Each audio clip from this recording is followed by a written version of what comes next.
LGU Tampakan, handa na sa panahon ng tag-init. Face-to-face na klase sa hapon, suspendido sa bayan ng Tantangan. At nutrition program ng lungsod ng Tacorong, sinuri ng Tacorong Nutrition Council.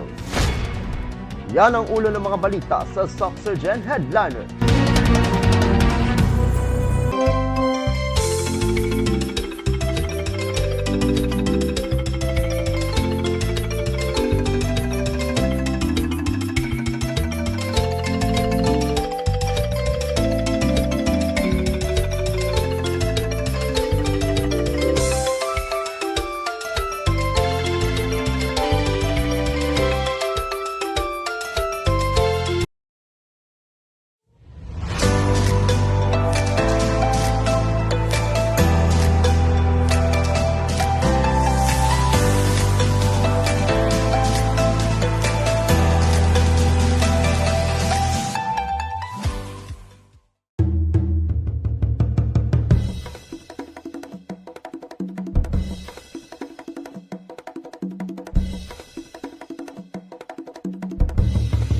Magandang araw, South Central Mindanao.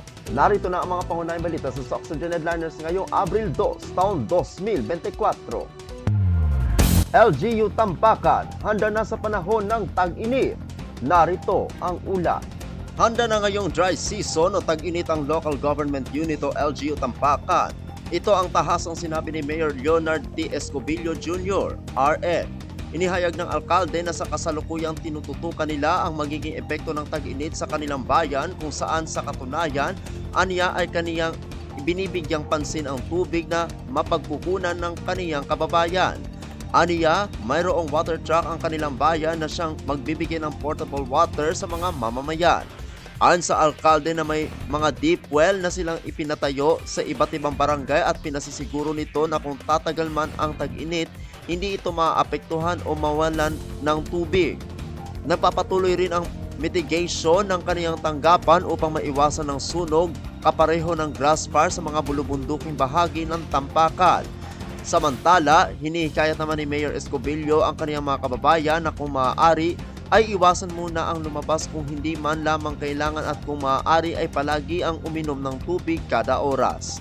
Ako ang inyong kaibigang Apolinario Valencia para sa Soxurgen Headliners.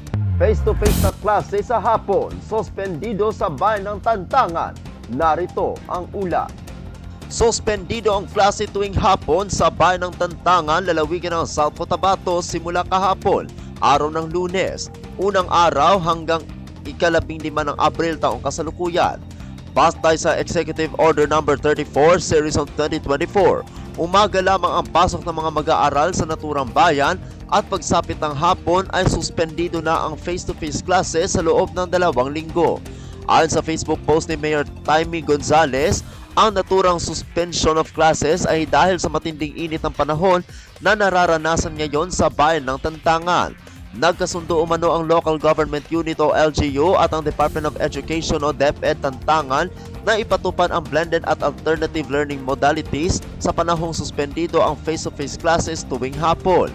Tinitiyak naman ng DepEd Tantangan na handa ang mga ito upang hindi maantala ang mga nakatakdang mga aralin ng mga mag-aaral sa loob ng mga araw na apektado ng suspension of classes. Ako ang inyong kaibigang Apolinario Valencia para sa Soxurgen Headliners.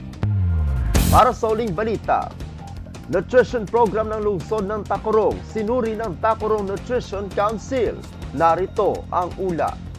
Sinuri at tinignan ngayon ng City Nutrition Council ang 2023 Annual Nutrition Program Implementation Review ng lungsod na nangyari noong ika-21 ng Marso taong kasalukuyan sa Pampapilyon sa Barangay Calian, lungsod ng Tacorong. Dumalo sina Tacorong City Mayor Joseph George L. Lechoncito, MDDPA at Vice Mayor Lina O. Montilla na nangako ng suporta sa programa.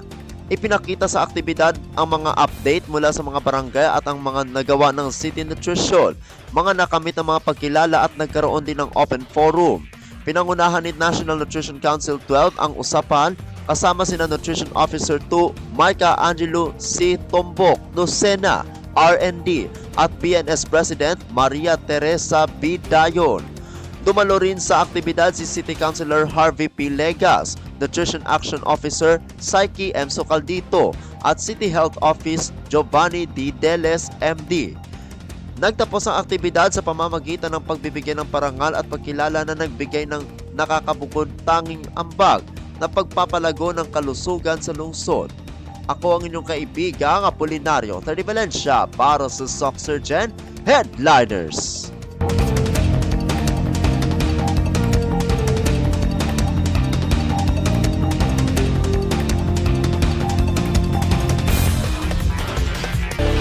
At yan ang kabuuan mga balita sa araw na ito. Mga balitang kailangan ninyong malaman, balitang walang kinakampihan, mga balitang totoo, mga balitang may dalang aral at inspirasyon. Ito ang Soxurgen Headliners. Hanggang bukas, maraming salamat at magandang araw, kaibigan.